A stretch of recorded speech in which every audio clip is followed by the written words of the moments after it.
ಆ ಸೈನ್ಯ ಕರ್ಕೊಂಬ, ಈ ಸೈನ್ಯ ಕರ್ಕೊಂಬ. ಇದ್ರ ನೀವು ನನಗೆ ಕೇಳಿರಲ್ಲ, ಬಾ ಖುಷಿ ಆಗ ಕೇಳ್ತೇನೆ. ಹೇಳ್ರಿ. ಹೇಳುವಂತ ನಾನು ಇತ್ತ ಅತ್ತ ಸುತ್ತಮುತ್ತ ಹುಬ್ಬಳ್ಳಿ ಅತ್ತ ನನ್ನ ಚಿತ್ತ.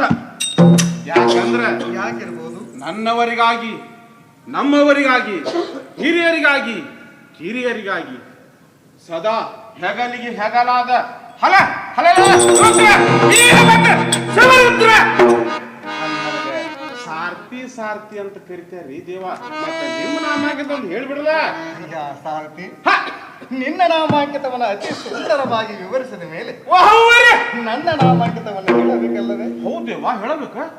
ನಂದಕನೆಂಬ ಕಟಕ, ಸಾರಂಗ ಎಂಬ ಬಿಲ್ಲು, ಕೌಮೋದಿಕೆ ಎಂಬ ಗದಾಧಾರಿ, ಏಕಕಾಲಕ್ಕೆ ಲೌಕಿಕ, ದಿವ್ಯಾಸ್ತ್ರ, ದೇವಾಸ್ತ್ರ ಈ ಮೂರು ರೂಪದ ಕೈಕರ ಮಾಡೋ ಸುದರ್ಶನ ಚಕ್ರ. ಸುದರ್ಶನ ಚಕ್ರ ಪಾಂಚಜನದಾರಿ ಕೊರಳಲು ಪ್ರಿಯ ದ್ವಾರಕಾನಗರದ ಅಧಿಪತಿಯಾದ ನನ್ನನ್ನು ಶ್ರೀಕೃಷ್ಣ ಪರಮಾತ್ಮನೆಂದು ಕರೆಯುವರೆಯ ಸಾರಥಿ.